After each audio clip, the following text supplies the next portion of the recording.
Hi friends, so this is part 2 of fixing my metal the door spring, garage door spring.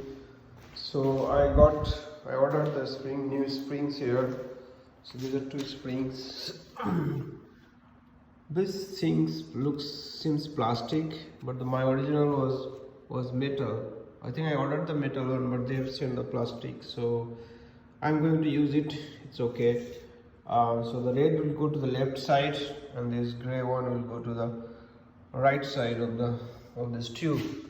So I'm not going to put the spring in the tube on the floor. I'll put the empty tube on there first, because it will be lighter to put it there, and then I'll put the tube on the side. So I have to put the tube casing first in the tube, and then I'll put the spring. And I have already taken out this side here. So let's see. I have not detached the wire from the bottom, it is difficult.